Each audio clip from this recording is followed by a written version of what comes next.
Welcome to episode 39b of the Tax Professionals podcast. This episode is to help you pass the Ethics CBE for ATT and CTA with Lisha Boothman, this episode's guest. Welcome to the Tax Professionals podcast, the podcast dedicated to helping you improve your tax career. Here's your host, Jack Bonehill. This is a supplementary episode to episode 39, which is about how to pass the ATT and CTA CBEs, so before listening to this, I highly recommend listening to that episode. This episode is just a few specifics in relation to the Ethics CBE, whereas episode 39 covers the key information you need to know about the CBEs and how to study for them to ensure you pass. You can access this episode in your podcast player of choice or by heading on over to thetaxprofessionalspodcast.com/TTPP39. You can also download a supplementary tip sheet for passing the CBEs by heading on over to thetaxprofessionalspodcast.com/CBE tips. There is also an episode on the Law CBE, episode 39A, and one will be following on the Accounting CBE. To make sure you don't miss this episode, you can sign up to email notifications at thetaxprofessionalspodcast.com/subscribe. There's also plenty of previous episodes on the podcast to help you with studying the ATT and CTA exams, but that's not all that's covered. There's interviews with successful tax professionals to hear the secrets to their success and episodes covering how to improve and important skills for working in tax. Head on over to thetaxprofessionalspodcast.com or search for the Tax Professionals Podcast in your podcast player of choice to listen. When I graduated, my first job choice was to be an actuary, with working in tax as a close second. And even though I've enjoyed all my tax roles, it wasn't until I became CTA qualified that I decided tax was where I wanted to stay. With tax, there's so many different roles and places to work. They all provide something a bit different, and while that's great, it's meant I've spent a lot of time thinking about what areas of tax I want to work in and where I want to take my career long term. I've been caught up in my own thoughts. I've had doubts. I've been unsure. What's been most useful for me is talking to others, saying what I'm thinking, having someone listen, and hearing their advice. The tax recruitment company understands this and can help you with a free career coaching chat with them. They have over 60 years experience in the sector. They can help you explore the options, they can help you decide what's best for you, and they can help you to create a plan to transform your tax career, making you feel more content and happier in your life. You can book a free, no obligation call with them by heading on over to thetaxprofessionalspodcast.com/free career chat. That's thetaxprofessionalspodcast.com/free career chat. Thanks to the tax recruitment company for sponsoring the podcast, which is helping me to continue creating episodes. Without further ado, let's get to it. So as with the law one then, could you just tell us a little bit about how you personally found the ethics CBE? I think I was more relaxed and enjoyed ethics more because I got law out of the way. I think I realised, okay, I can do this. I was able to enjoy it a little bit more and not put as much pressure on myself with it. And yeah, I found it interesting just because although there are bits of the law one that we can apply, or I could apply to my job, I could apply a lot more in this one. So when the areas around tax advice or,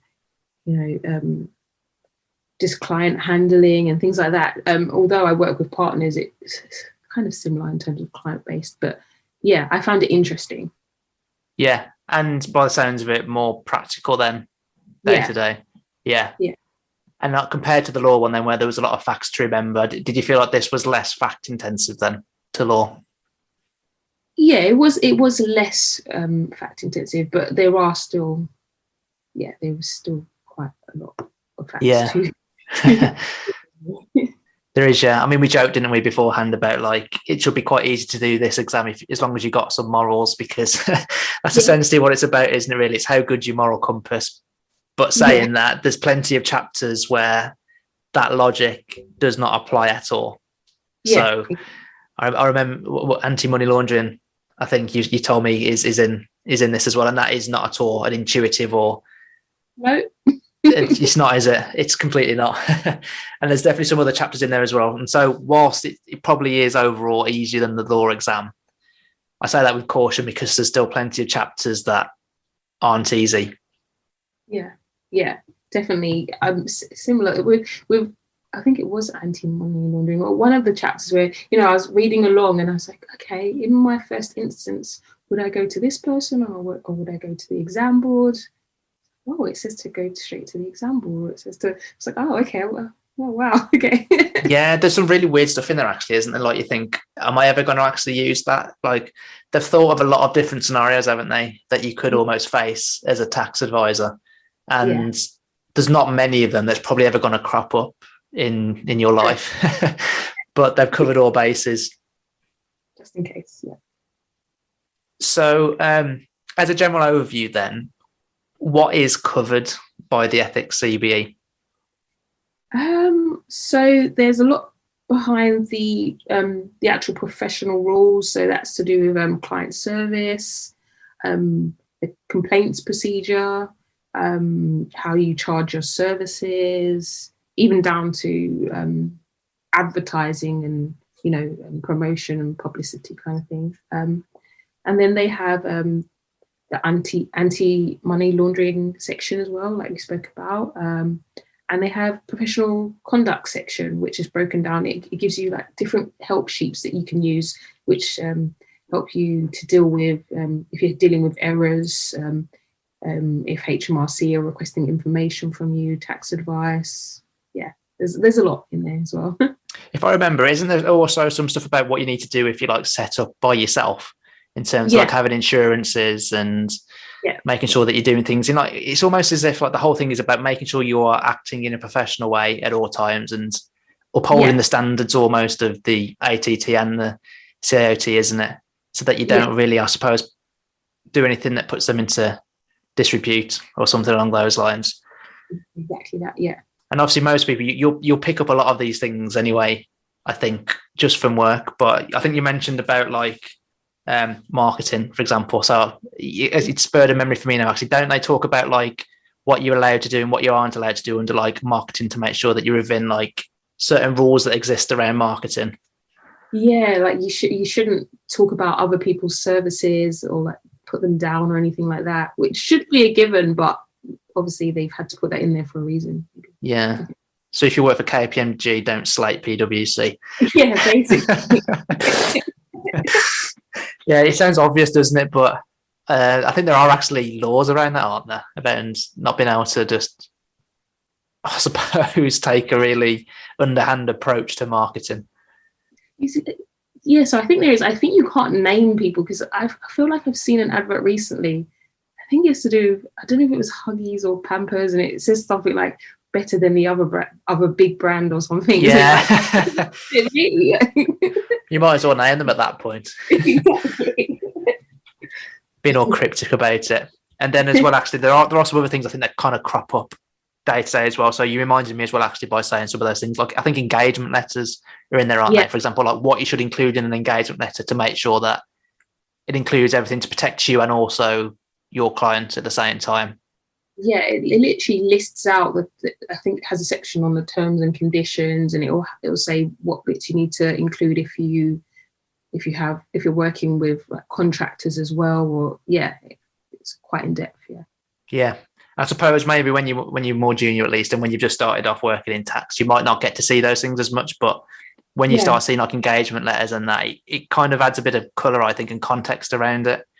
Because you might just see the engagement letter as a legal document, and I suppose that's what it is, but you can make it like as useful as possible for you and your client at the same time. And I think it just touch upon that a bit, doesn't it, in that?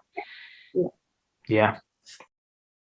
Just a reminder that you can book a free career coaching chat with the Tax Recruitment Company by heading on over to thetaxprofessionalspodcast.com/free career chat. The Tax Recruitment Company can help you decide what's best for you and your career. So what topics do you think are like the most important, do you think, at work? The things that you took away that you thought were the most important? The ones that I come across a lot, like you said, are we regularly have to do like anti-money laundering training, and things like GDPR obviously is now in the syllabus now as well, which comes up a lot around data protection, which everybody has to basically follow. So yeah, those are some of the big ones. And then just I guess just around it, they have sections basically on whether you work in industry or whether you work in like a private practice and things like that. So I found that quite interesting because there are different rules or there are different ways of reporting things depending on what industry you work in or how you work, kind of things. And it draws on whether so if you're working, say, banking, you also have another reporting authority to report to as well. So yeah, there's loads of aspects to it, but those are the ones I found interesting and that kind of apply depending on, what kind of work you do, because where I work for a law firm, so I have, different bodies that you need to report to or that you have to uphold to, kind of thing. Yeah. And I remember actually up until I did this CBE, I didn't even know what CPD was. Like those three letters meant absolutely nothing to me until I did this continued professional development. So, there are things in there that you 100% do need to know about.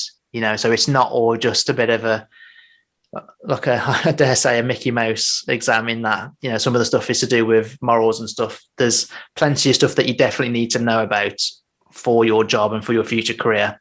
And there are definitely hard chapters as well. So GDPR actually wasn't in there when I did it, because did that come out around 2018 or something? Did it? Yeah. So yeah, I think it was not long after I did mine. So those type of topics are almost back to like the law, CB in a way. They're comparable because they are, again, talking about the law around those specific things.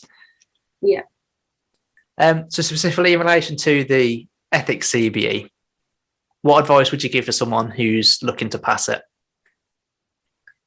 So kind of drawing on what you said in law, in terms of recall, I would try to do as many questions as possible again, but also I found that ethics was a bit easier for me to tie it in with my everyday work kind of thing, or just in terms of, even when we're saying about moral compass, I found it easy to apply to everyday situations. So if there are things that come up in there, I would try to apply them as much as you can, and I feel like that would help in terms of recall. Yeah, I think definitely with this one, there's more opportunity to link it back to work compared to law. So whereas with the law, we're talking about it where there's like, dependent on your specialism, it's going to depend which chapters are going to be relevant to your job. Whereas when it comes to the ethics, I almost feel like every part of it is relevant to your job. Yeah. Although obviously they do come up with some weird scenarios and give you and tell you what you should do in that case. And some of them are really unlikely to come up. But in this case, it could come up. Whereas like dealing with trusts is just never going to come up for me as an employment tax advisor. We would have separate people that deal with that. So yeah, I think you're right. Link this one particularly, you can link it back to work, and you can even try and draw comparisons between what you see at work and what the law, the ethics CBE says, because I'm pretty sure there's a few times where I've seen things in practice that are different to what the CBE advocates. Yeah, I think. Yeah. I mean, have you come across that a bit as well? Yeah, I have too. Yeah. Yeah, and I'm sure that comes up for people as well. It's almost nice to know what position they say you should take from the CIOT and the ATT. And I suppose if you can spot anything where you think, oh, that hasn't happened in practice, or I saw something the opposite happen at work, then it's probably going to help you remember that point more as well, isn't it? That's true, yeah. Good. Any final thoughts, Lisha, to add before we call it a day on this one? Just good luck to anyone who's planning on sitting it. And yeah, maybe try not to do it in such a tight deadline that I did it, and just try to enjoy it, I guess, what parts of it that you can enjoy, because some of it, like you said, is applicable to our working life. So yeah, and try to retain those bits. I hope you found the tips given in this episode useful. You can download the supplementary tip sheet for passing the CBEs by heading on over to thetaxprofessionalspodcast.com/CBE tips. If you haven't already, go and take a listen to episode 39, which is all about how to pass the CBEs with study tips and advice.